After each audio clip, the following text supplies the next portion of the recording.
Dünya Uyghur Qurultayıdan bir heyet Shveysariyaning Ceneva shahridagi Birlashgan Davlatlar Tashkiloti shtabida ichilayotgan 60-cı navbatlik Birlashgan Davlatlar Tashkiloti kishilik huquq kengashiga qatnashib, Uyg'ur masalasini kun tartibga kelish uchun faoliyat olib bordi. Navbatda Shveysariyaning Ceneva shahridagi Birlashgan Davlatlar Tashkilotida 60-cı navbatlik kishilik huquq kengashi ichilayotgan bo'lib, bu qatimki kengashda navbatdagi dunyo vaziyati, Rossiya-Ukraina urushi, Falastin masalasi, Xitoy va dunyoning har qaysi joylaridagi kishilik huquq masalalari muzokaralashgan bo'lib, Dunyo Uyg'ur Qurultayıdan Qurultayning tashqi ishlarga mas'ul muavin raisi Zumratay Erkin, Qurultayning sobiq raisi va Markaziy Germaniyadagi Uyg'ur kishilik huquq va demokratiya markazining raisi Dolqin Aysa, Qurultay ijroiya komitetining muavin raisi Erkin Zunun va Qurultay fondining sobiq raisi Abdujil Ahmadlardan tashkillangan bir heyet 16 sentyabrdan boshlab Jenevadagi bir haftalik faoliyatini boshlagan edi.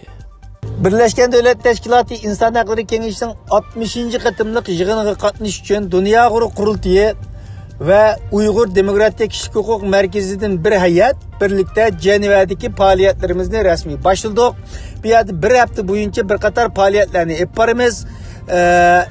Bu qatimki yig'inga bu yerdagi faoliyatlarga qatnashish uchun Dunyo Uyg'ur Qurultayıning muavin raisi Zumratay Erkin xonim, Dunyo Uyg'ur Qurultayı ijroiya komitetining muavin raisi va shundaqla Uyg'ur Demokratiya Kishilik Huquq Markazining muavin raisi Erkin Zunun, Uyg'ur Demokratiya Kishilik Huquq Markazi Maliya bölümünün mas'uli Abdujil Ahmad ve mendan tashkil topgan bir heyet bu yerda bu bir haftalik faoliyatlarda bo'lamiz. Bu qatimki faoliyatlarimizning asosiy maqsadi o'tgan bir qancha yildan buyon dunyoda yuz bergan jiddiy o'zgarishlar, krizlar sababidan bo'libmi Isroilya Gazze problemi meselesi ve Ukrayna, Rusya sokaştırığı okşaydıgan meselelerden sebebinden dünyanın ve devletlerinin dikkat itibarı asası cihetten o taraflarga kayıp Uyghur erkek kırgınçılık meselesi Birleşken Milletler'in gün tertibinden asasen çıkıp kalan bir vaziyet şekillendi. Xitay bundan ait uslukla paylanıp Uyghur erkek kırgınçılığının üstüne yepşik korunup geldi.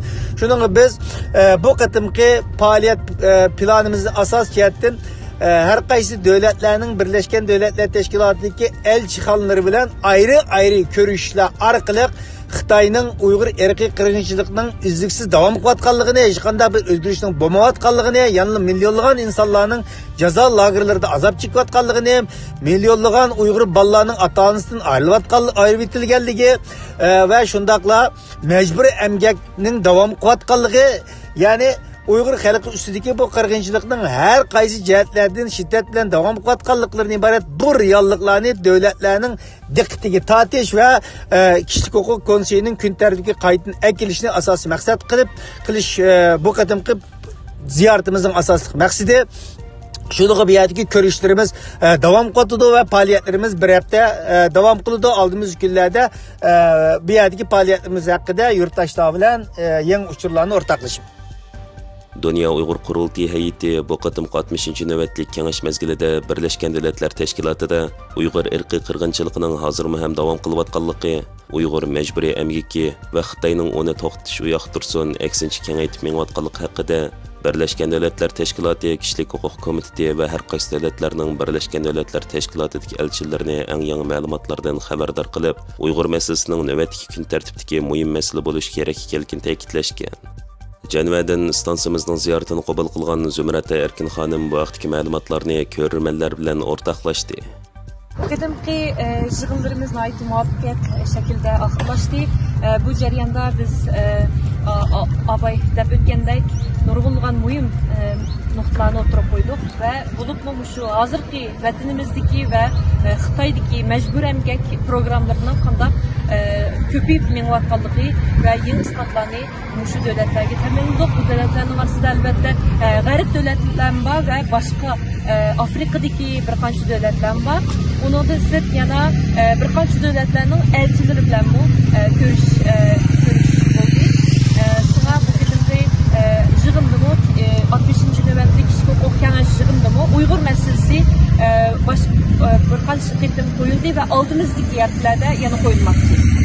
Dolqin Aysa Apandining bildirishicha, bu bir haftalik faoliyat jarayonida Birlashgan Davlatlar Tashkilotida har qaysi davlatlarning Birlashgan Davlatlar Tashkilotidagi elchilari bilan uchrashib, lobby faoliyatlarini olib borgan va Birlashgan Davlatlar Tashkiloti majburiy g'oyib qilib o'tilganlar komitetiga Uyg'ur irqiy qirg'inchiligi va majburiy g'oyib qilib o'tilgan Uyg'urlar haqida doklad bergan.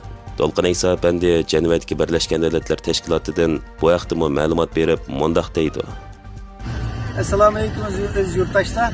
Bizning Birleşken Devletler Teşkilatı'nın 60. nöbetlik İnsan Hakları Konseyi'deki faaliyetlerimiz, bir haftalık faaliyetlerimiz bugün tügep Germaniya qaytish oldi turibmiz. Bu bir hafta jarayonida bu yerda biz asosligi bu qatim Birleşken Devletler Teşkilatı'dagi İnsan Hakları Konseyi'ga a'zo bo'lgan Germaniya, Fransiyaga o'xshaydigan 16 dan ortiq davlatlarning elchixonalari bilan diplomatlar bilan ayrı ko'rish orqali oldimizdeki ve bu kadimki İnsan Hakları Konseyi'de Uygur meselesinin bir çetki kıvatkallıklarını ama Xitay'nın Uygurlar'a yapıvatkan erkek kırgınçılıklarının devam kıvatkallıklarını şunun bu İnsan Hakları Konseyi'de bu meselenin devamlı mühim bir mesele katarda örgütücü gerekli hakkında vetimizin yeni gelgen uçurlar bilen Xitay'nın bu erkek kırgınçılık üstünlüğü için kandak hareketlerini, çigiralıkların bastır siyasetlerinin kandak yapıvatkanlığına ait meselelerini ortaklaştık.